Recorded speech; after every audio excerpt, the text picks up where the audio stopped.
From Austria. I am the mother of 3 and the owner of Two Posh Boutique, and here with my beautiful co-host Marcella, my daughter. Hello, I'm Marcella. I'm a dancer, choreographer, model, and designer for Two Posh, and I say whatever the I want. Hi, my name is Cruz. I am a stylist. I also own the Society Salon in the Design District, and I am a short little Mexican with a big personality. I am Polly. I am a certified sexual health consultant and educator, former professional dominatrix, currently working at the largest adult novelty store in the Texas Panhandle. What will they say next? Welcome to the Two Posh Podcast. Welcome, everybody, and we are back, part 2 with Michelle Jewsbury, which we just finished.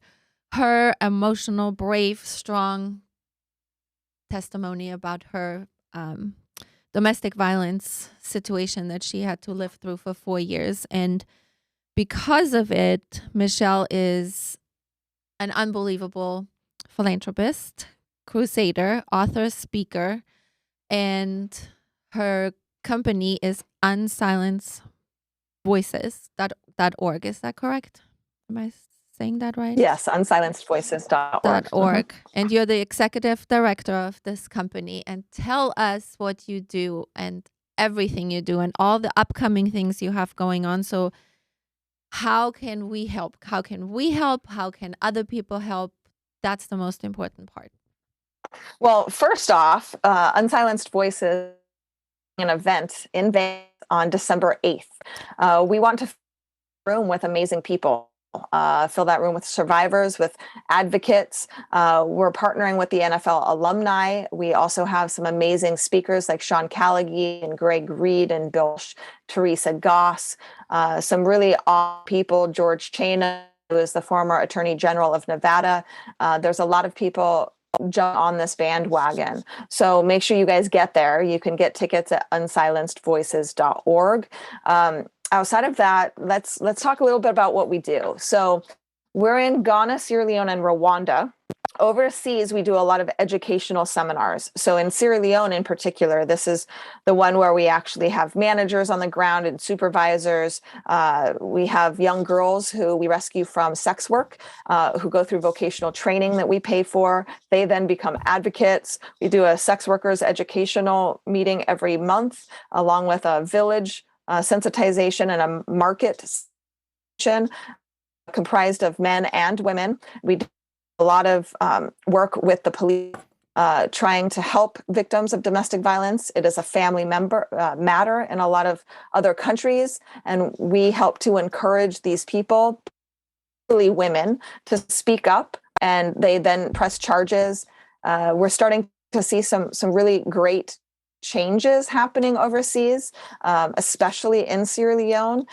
We've probably impacted close to 5,000 people, which is really amazing in a very short period of time. So a lot of people are now speaking up. And I remember the last time I went to Sierra Leone, this was March of 2020. I had a young girl there who we had rescued from sex work, and she had experienced domestic violence. Young girl, she's 17, 18 years old, had 3 children. And when we met, she started to cry, and she had bought me a live chicken, and gave it to me. And live chicken, she spent a lot of money on. That's a big thing over there. And I just remember the gratitude that people had just for helping find their way again. And it gives me goosebumps still, because that could have fed her whole family. And this girl gave me the shirt off of her back. And this is something first world countries can learn from, because it's so amazing how big of hearts people have all around this world. And we've done a lot of work in Ghana and Rwanda. We're helping the Kaye Youth Association. We've got a partner organization in Ghana, the ARC Foundation in Rwanda. It's IDA Rwanda. A lot of it is education. We do give rice and supplies, sanitary napkins, things like that as well, for a lot of these young girls. And here in the United States, we're fundraising right now for a domestic violence, sexual abuse Trafficking Awareness Tour. We are going to be going to 9 cities around the U.S., partnering with existing organizations within that city that provide direct services. We're going to be providing the platform. We'll have case managers there, police officers there, therapy, traditional and non-traditional types of therapeutic needs. We'll hear from survivors, but we're really educating the community about what's happening. So human trafficking, there's over 200,000 kids in the United States that are being trafficked right now. And a lot of it goes hand in hand with domestic violence. 40% of those children are sold by families. So we really want to start educating people on what's happening in our own backyard, not just around the world as well. So really great stuff. And I also coach. So I help a lot of people overcome their experiences, turn their mess into a message per se, where they know that what happened to them doesn't have to define who they are. And they turn their experience into a mission, a ministry, a movement, a nonprofit, or business. And I help them do that. And I speak on stages all around the world. So very excited about being able to be on this platform too. So thank you. No, we thank you. Amazing. Amazing. And tell me, how do you, like Sierra Leone and all these places that you have gone, how do you even know where to start? How do you even know that is, where did that come from within you? Where did you find that? That's unbelievable to me. One answer, God. Mm-hmm. No matter what your belief system is, I believe that there is divine energy, right? And vice president for a nonprofit prior to me starting my own. And that nonprofit worked in Sierra Leone, and we were helping school children go to school there. When I went to Sierra Leone the first time with this other organization, I was able to speak to different groups, young and old, about domestic violence in their country. That's when I decided, okay, well, I think I want to focus my efforts on this. So I ended up quitting my position with the other nonprofit. And when I got back to Los Angeles, I started volunteering my time on Skid Row. So I was working at the Downtown Women's Center a couple days a week on Skid Row, learning about what was happening. And I thought that I was going to work there, but that wasn't the case. Very outspoken, and they wanted somebody would refer clients to case management instead of and I gave advice. So I didn't end up working there. So then I flew up to Oakland and interviewed with a nonprofit. And this is where I felt God's presence in the nonprofit. And it was a really wonderful organization. It's called Art Abolition in Kenya, to help rescue children who are used as sex slaves. And I didn't know what to do. I was like, well, God, if you don't want me here, what do I do? So I ended up walking around the streets of San Francisco the next day, having my glass of wine on Pier 39 with my clam chowder. And a guy came up to me and we started to talk about my story. And he said, you should start your own nonprofit. And I said, well, I guess this is the time to listen. And I did all the paperwork. We're a 501c3 within a month, which doesn't usually happen. And I had met a doctor in the Los Angeles area who was Ghanaian from Ghana. And he said, why don't you go to my family home and bring services there? And packed up my bags and I went. Wow. So that's how that all started. Unbelievable. And how long have you had this nonprofit? So I started it in 2017. Wow. So 4 years. Wow. Well, and we went to a charity event for sex trafficking a few weeks ago, and I honestly, this might sound I just had no idea that I guess in my mind, my naive mind, I thought that sex trafficking was only in different countries. I was very unaware of how dangerous it is even in this country, and that it is in our own backyard and the people it's affecting. I feel like that is not talked about enough. It is. I had no idea. Human trafficking, it's $150 billion it's going to surpass arms, guns, drugs. It is a disgusting, horrific thing. And sees, like I said, 40 children who are typically sold by their family members because they feel like there's no other option. Here in the States, unfortunately, it's a lot of young kids who are in the foster care system, and then they get courted, and pimps go out and love on them. Like in a domestic violence relationship, you are courted, you are sent gifts and flowers, and then here in the US something tragic happens. It's typically some type of gang rape or beating or some serious thing happens, and then that's when the pimp will then turn on the victim and say, now you everything that I bought for you, and you have to go out and do this and make me. So I personally know a girl who runs a nonprofit here in LA, and she was trafficked for over 10 years up and down the 405 freeway. 10 years. And it's a cycle, just like domestic violence is, because we try to help and we try to rescue.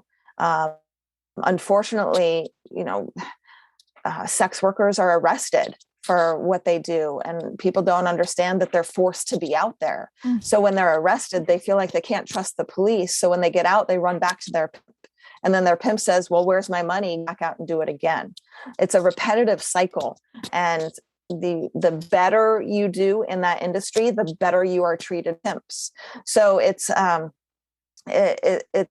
really rehabilitate people who have gone through this.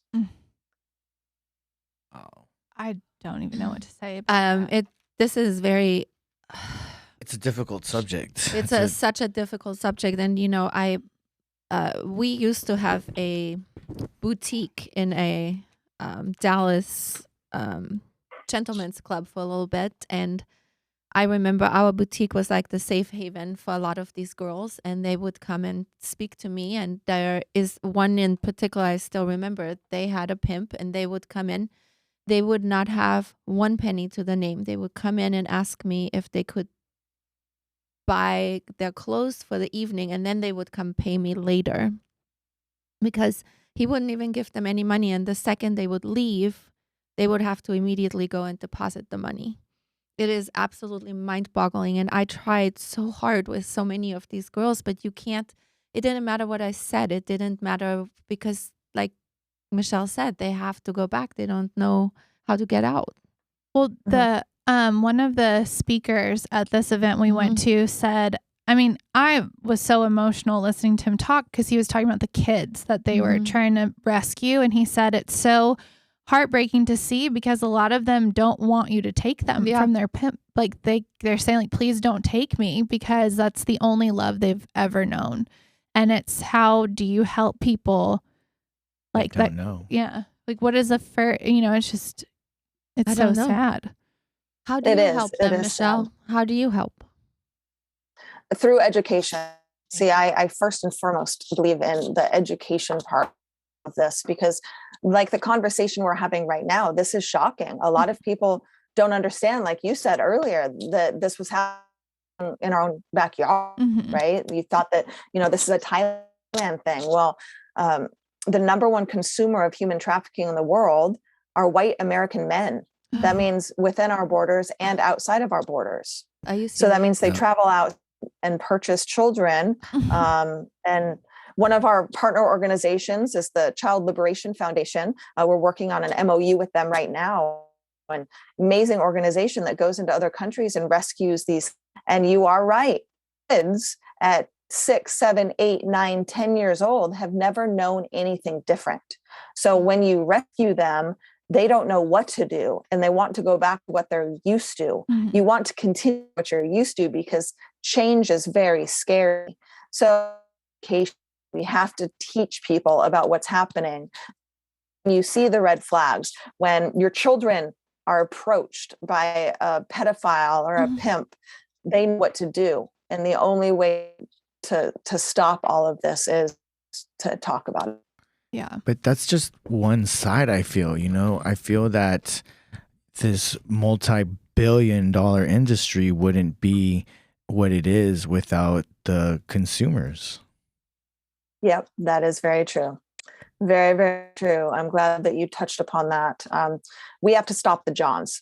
Unfortunately, the reason why this is such a big industry is also because of pedophilia and porn. And they don't the pornography industry.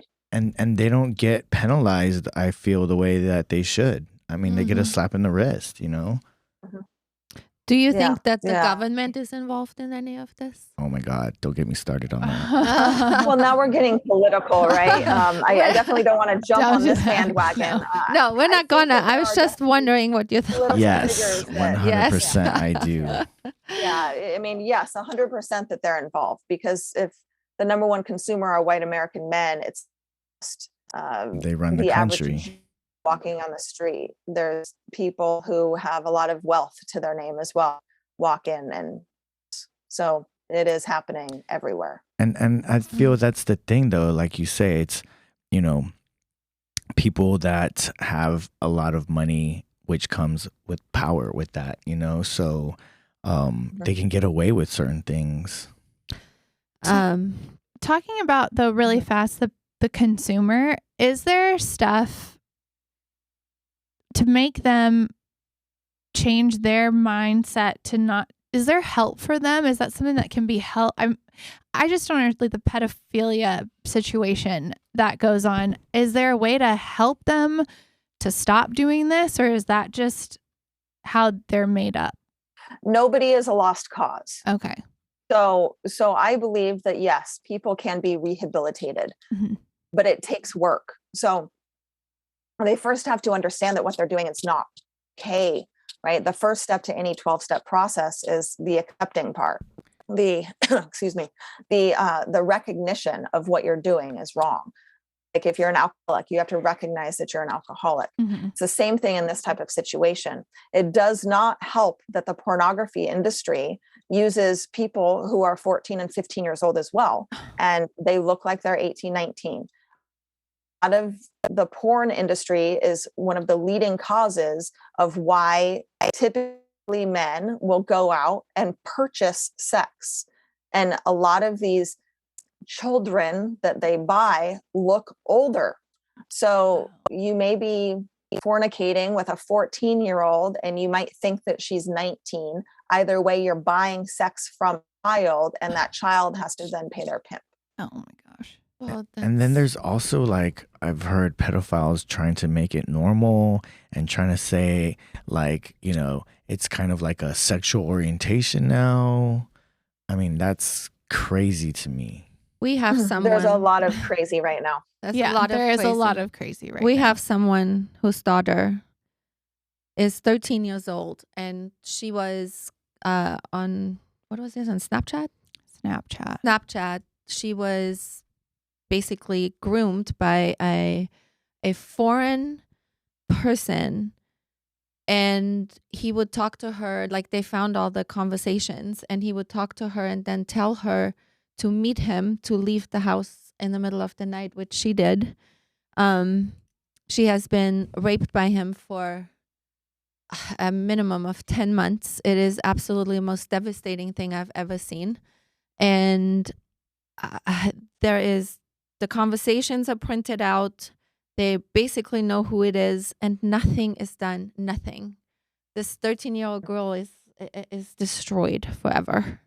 I feel like that's a good thing for parents to Here. going back to just being aware is the Snapchat and the social media and what your kids have access to with people. What I just said happened here in Coppell, Texas. Yeah.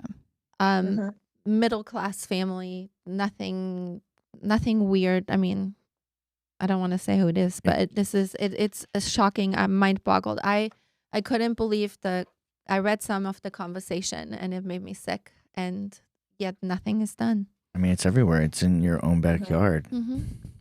Yeah, it is. And it is very important for parents to understand this piece of technology, this phone that we have access to billions and billions of different websites and social media platforms. And you have to think that predators are on the same platforms as your children. So they will pretend to be kids, will pretend until they are able, like you just got done talking about, to have their victims come out and meet them. And when children are unaware of what's happening or don't talk to their parents, don't talk to their kids, then we're seeing this repetitive cycle. I personally know somebody, a man, who at 6 years old, he ended up meeting a guy who started sexually assaulting him, and then became friends with his family, and then started selling him to his friends. So he was distraught and destroyed for many, many, many years. He doesn't tell his story very often, so I'm not going to say who it is. But this happens to men and women. And typically it's by people that they know. So either a family member, close friend, something like that. Even the church system, but that's a whole nother topic. That's a whole nother. Yeah. It feels so big. Do you ever feel, huge. what do you do to, feel like it's not overwhelming? It almost feels so much. I know I was talking to a girl at the trafficking event we went to, and she said, I just have to start just here where I am, because it feels almost like such a big animal. Is a big animal. So all of it is a big animal.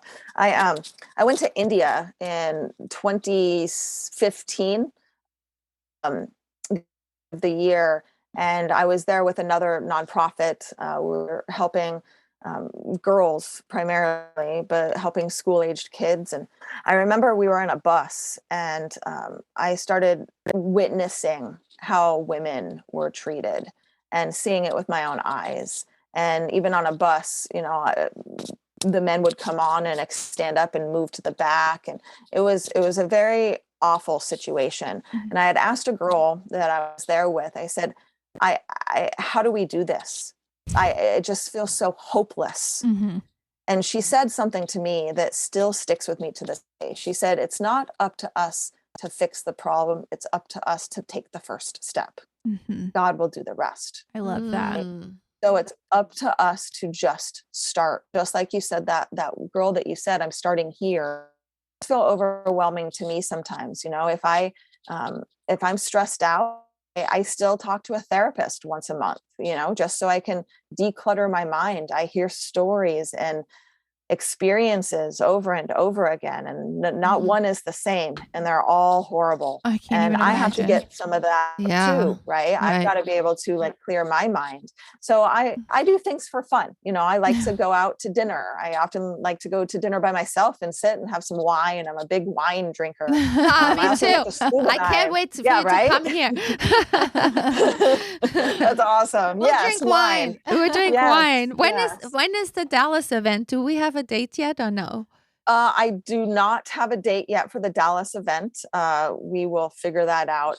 December is the big event. That's where we need to do a lot of our fundraising in Vegas. So that's why we're focusing on that event right now. And then next year, I think it's going to be Vegas, Dallas, hopefully Los Angeles area or Northern California.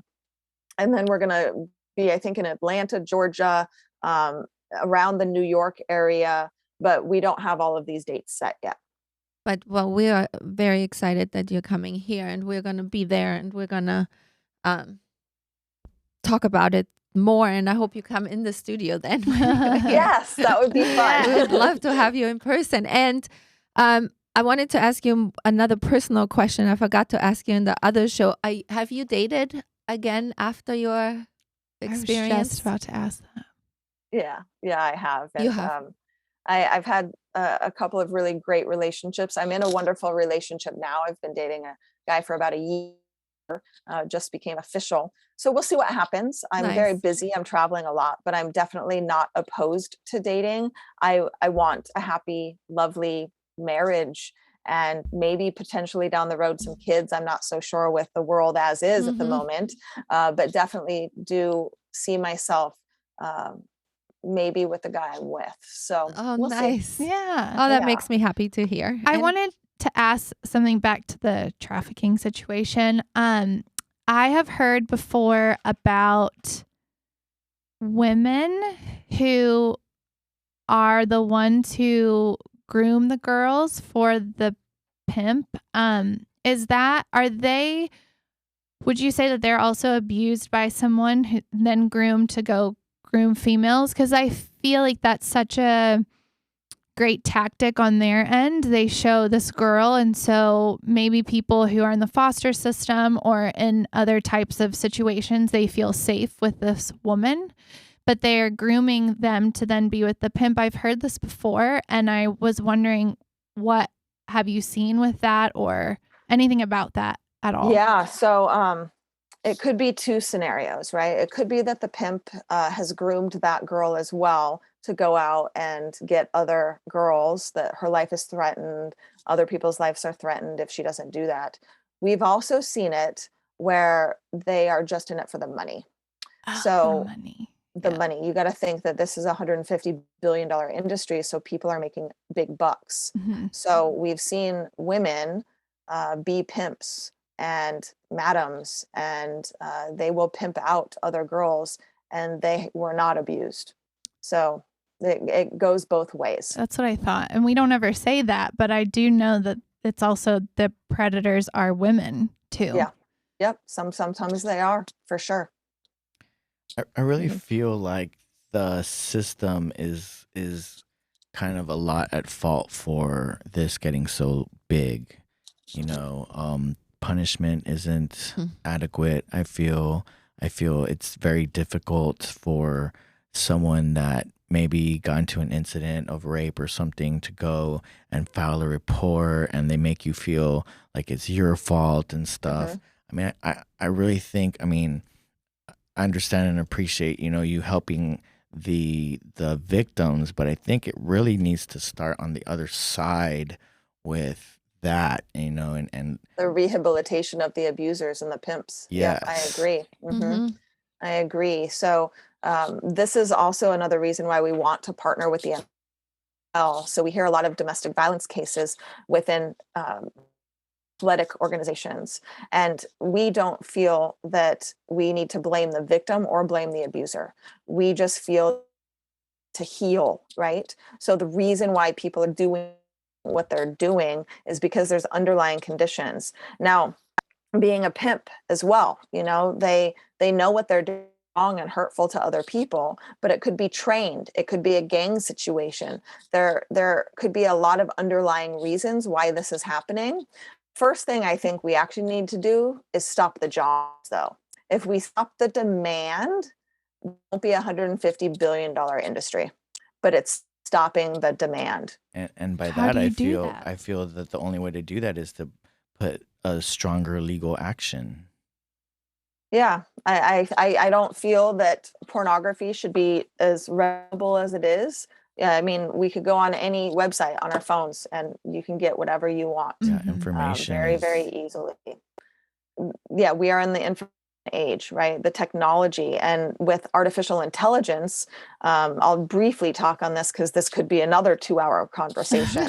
But artificial intelligence actually gives you more already look for. So this is why we see people who look on their phones and type something in Google, and another person next to them types the same thing, and they get 2 different results. So it's because of your actual habits of what you're doing. AI will continue giving you what you want over and over and over again. So if you look at pornography, it will continue to give the pornography that you like to see. So we have to be a lot more stringent on what's happening on media and online. Artificial intelligence, for me, I believe it's going to become easier for a perpetrator, and it's going to become even harder for policing them and giving them jail time or consequences. So it's a very scary time, and it does feel hopeless. However, the more people that talk about this, the more people who are exposed to these types of situations, the more we learn, and hopefully things start changing. I believe that. I believe that too. I think it starts with one voice, right? And one person. You have to keep going. And I mean, before long, maybe it just becomes so big that it will be. And it's a voice, and then one voice, you know, creates the people's voice, and then the people's voice needs to start getting political, I feel, because that's really the way to get into the system and start doing something, actually doing something about it. I agree. I wanted to, Michelle, you are yourself, though. I wanted to say it was so cool to research you and your story and everything, and to see, I mean, you have spoken on Capitol Hill in Washington, D.C. I mean, Wow. this is unbelievable. Like, goodness, you are truly turning your own mess into a message that is reaching worldwide, and that is incredible. Yeah. Well, thank you. I really appreciate that. Like you said, one person can make a difference, and it's not about me. It's about the people that I get to impact. Mm-hmm. And the bigger that I grow, bigger my voice grows, right? Mhm. So that's what I'm trying to do, is just continue speaking out, so then one person can turn into a large crowd, and that large crowd can start to implement and change Parliament, start changing some of the laws, start being more stringent on their cases. So there's a lot that needs to be done, but one person really start making a difference, and that's what I try to encourage other people. You know, I'm just a little girl that grew up in North Idaho, right? Something bad happened to me, tragic happened to me, but I don't make it define who I am, and I make my story mean something, because your story means something. So yeah, Your I story really means appreciate a it. lot, and together we Yeah. can make a difference. And I am proud of you. I'm proud to know you. I'm proud that you have come on our show. We thank you so much. And if there's Yes. anything else that you want to share that we need to tell people, please do that. Like, I give you Okay. as much time as you I would actually love to gift something to your audience. Is that okay? Yes, we would Yes. love Okay. that. Please. So with my speaking and coaching business, we've developed a 5-step system to help people overcome challenges, whether that challenge is depression or whether that challenge is some type of abuse. And I would love to gift that to your audience. All they have to do is text the word UNITE, UNITE, to 26786. Again, it's UNITE to 26786. The PDF on the 5 steps to overcome challenges, and monthly follow-up with us to tell you where Unsilenced Voices will be, where I'm going to be speaking at, things like that. So just text UNITE to 26786. And then the last thing I want to leave your audience with is saying from one of my favorite movies, Finding Nemo, just keep swimming. Just keep swimming. Just keep swimming. We love that. Yeah, because that's all it takes. Just keep going, right? One foot in front of the other. Oh, I love that. That's so amazing. Michelle, thank you so much for taking the time, and we're going to look forward to seeing you in person when the event happens in Dallas, Texas. Absolutely. Mhm. Absolutely. We're all going to be there, and we are going to have you come in the studio in person at that time. That sounds wonderful. So, I and we're going to appreciate have it. some wine together too. You are Yes. really amazing. Yes. So amazing. I think it helps people know that they're not alone, and that even if it's not something this extreme that they're going through, that everything can be okay if Yeah. you Eventually. keep going. Yeah. And fixed. And thank Just you for keep telling swimming. your story. Yeah. I'm sure, and hopefully that, you know, it inspires everybody that's listening. So thank you. Yeah. Thank It's you my hope very as well. much. Thank you, Michelle. Thank you. Bye. Bye.